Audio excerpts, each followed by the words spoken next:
Yes, Judge. On the case I was working on, I believe it was number 13.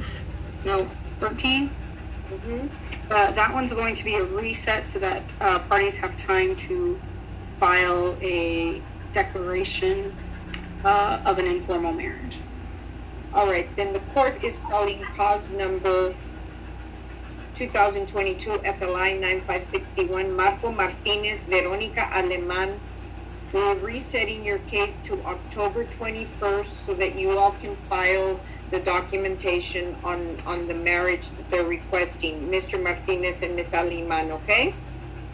Judge, I would actually like to request you personally to please drop this case and let it stop being a headache to me, because the only reason why I asked for help from the child support office to begin with was because on their website it said I was going to get help with our domestic problems. That's the only thing I wanted help for. And they have to this day not offered assistance for that once. And I'm just dealing with this now. And I don't want to have to be coming back worrying about another court case when I've been asking and begging people to dismiss this case since I opened it, the second day after I opened it. All right, Ms. Ramirez, is there assistant? I mean, is it one of those where the state? It's a Medicaid case. They just want money from me. That's all they want is my money. Well, I think the order was probably going to obligate Mr. Martinez, the obligor, to pay, not you. Well, yes, they want money from us. They just want money, essentially. That's what I'm saying. I wanted help with our relationship, and instead it's just, they're just trying to bring us down more, it seems. Right. It's just been a headache. Right, but have you gotten government assistance?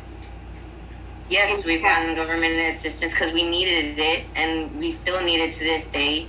Okay. We have reported our accurate income this whole time. So I don't understand why we're being treated like we've committed fraud or something. It's discriminatory. It's discriminatory because we're poor.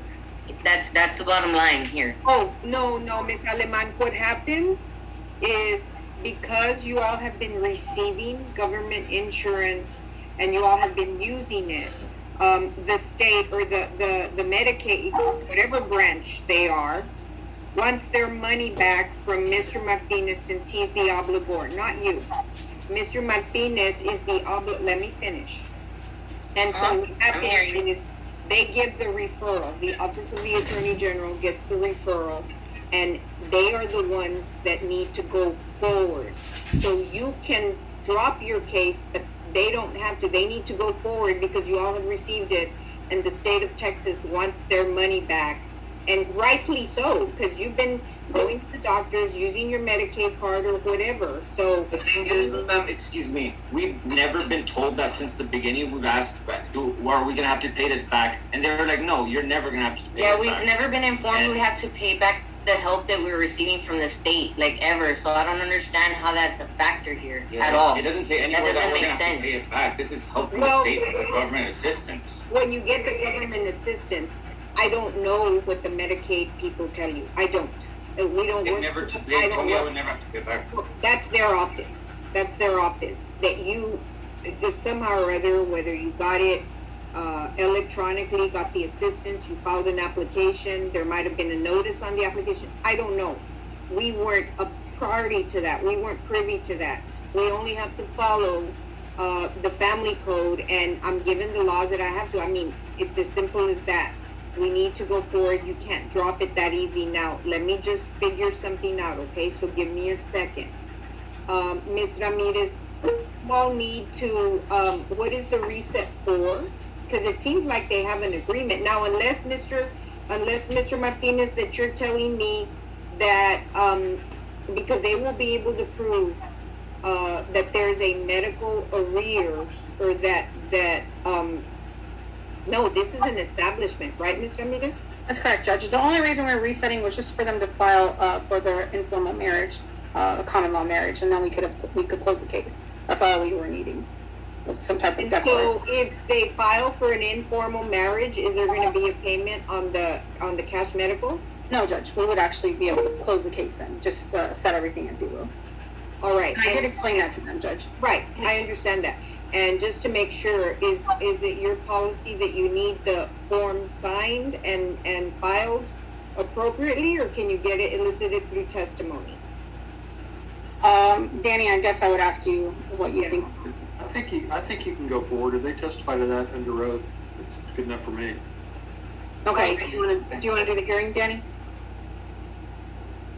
All right, now, Mr. Martinez and Ms. Aleman, we're just to make sure you understand, because what I heard from you all is that you all have been getting government assistance. Yes, ma'am. But Yes. because you were not told by someone else, I have nothing to do with that other office, but you've been using the government insurance. So they are gonna go forward, you can testify as to whether or not, you're gonna be asked testimony about the children, how long y'all have been living together, child support, what you all want. But they have informed me that the medical payment is gonna be zero because you all have been living together as a unit, whatever. They're gonna ask you right now. So you will go forward with an order, and so let me hear it first. We're trying to do it today so you won't have to come back, okay? Yes, thank you. You will have to, answer the questions. If you all object at that time, I don't wanna force you all to do anything, so if you object or there's something you don't like, just let us know. Who's gonna do this, Mr. Wood? I'll do the hearing, Judge. All right, both of you raise your right hand. Marco Martinez and Veronica Liman, do each of you solemnly swear to tell the truth, the whole truth, and nothing but the truth? I do. I do. All right, you may put your hands down. You may proceed, Mr. Whitworth. Thank you, Judge. This is an AOP action. I'll call Miss Aleman first since you have a lot to say. What child are we here on today? For Valentina Dina Aleman Martinez, Okay, and how old is Valentina? she's 4. And who is her father? Marco Antonio Martinez. Okay, and Mr. Martinez, I assume, was there for the. Yes. Hey, sir, I can see you. I'll wait back. Mr. Martinez, you do have a big halo light behind your head, though. But that's Yeah, it's the lightning. Mr. Whitworth, I've got my interpreter. Okay. I have my Okay, interpreter, sorry. please. Okay, is Mr. Martinez the father of Valentina? Yes, he is. All right, and do you all live together? Yes. And I understand you applied for government medical assistance. You've already stated that, correct? Yes. And this is for Miss Aleman. And you understand when you applied for services, you signed a document that required a referral to the child support division, correct? You remember that? Somewhere When I buried in signed that paperwork. for That's how the Medicaid, you mean? yeah, that's how we ended up with your case. How so? What do you mean? You signed a document that basically said that once you had the medical insurance, that and I'll read you the exact language. CPs receiving Medicaid because they must assign their rights for cash medical support to the state during the time they receive the Medicaid. So your rights were assigned to the state. The government medical health insurance, it's not really health insurance, it's a government benefit. You understand that? Oh, I get what you mean. Yeah, I get what So, you mean. and that's why you're here today, and I know you're mad at us and all that, but we're actually here trying to help you. So are you all married? I'm in law married. We've been living together almost a decade already. All right. And would you confirm that Mr. Martinez is your husband, Yes. and the child, Valentina, then was born of the marriage or not? Yes. All right. We were common law married. All right. And do you intend to keep your child on government medical assistance? Not for her entire life. No, we're hopefully if we get another contract soon with our business, we'll be off of it. And do you That's guys what have, we're. and that was going to be my next question. Do you have any kind of private health insurance owed to you? Not at the moment. No. You can't access that. Okay. And I have some No, we questions don't. for you, Mr. Martinez. And basically, do you, what your common law wife Veronica testified to, do you agree to all of that? Yes, sir. All right. And so, for purposes of today, we're going to non-suit everything. If you guys are testifying under oath, sworn testimony that you're married, that's fine for now. But we're going to set government medical today, and I can set that at zero. if that's Thank okay you. with you guys. Just, Yes. Yes. Thank you. Thank you. but if you need to go back, once you get private health insurance, you can put your child on private health insurance, okay? Yes, that's our goal. All right, and then we're gonna non-suit everything else. We're not gonna do possession and access. We're not gonna do visitation, custody, any of that. We're not setting child support. There will be no retroactive child support, no retroactive medical support. Are you okay with that, Mr. Martinez? I am fine with that. And I've got to ask you guys one more question. Ms. Aleman had testified that she was seeking help because of domestic violence issues. Do you guys have any police reports against each other? Have you? I mean, you're obviously living together, correct? Yeah. It's yelling matches. That's Yeah, basically it's it. basically arguing. But no, we don't have any police reports against each other. We've called the police on each other a couple times, but we've never filed a report or anything like that. Okay, well, I need you guys to testify that you don't have any safety concerns with your address. No, at the moment, no. And that goes to both of you. You also, Mr. Martinez? Yes, sir. I don't know if you can't see me, right?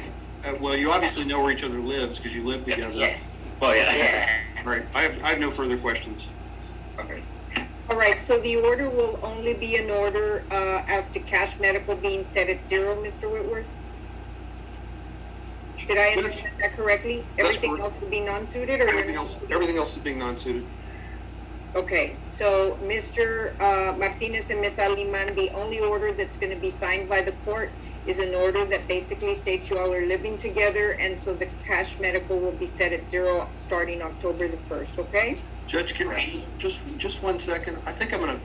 I really think I'm gonna non-suit the whole case just and reserve it for another day. Okay, we're just gonna non-suit in the whole hindsight. case. Okay. Like Mr. Martinez and Ms. Aleman, there's nothing you can do about that. There's not gonna be any mention about the government assistance being set at 0.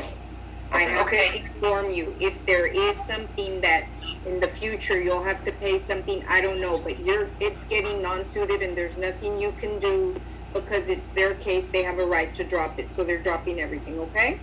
Okay. Good luck to both of you, thank you. Thank you. You have a great day. Bye-bye.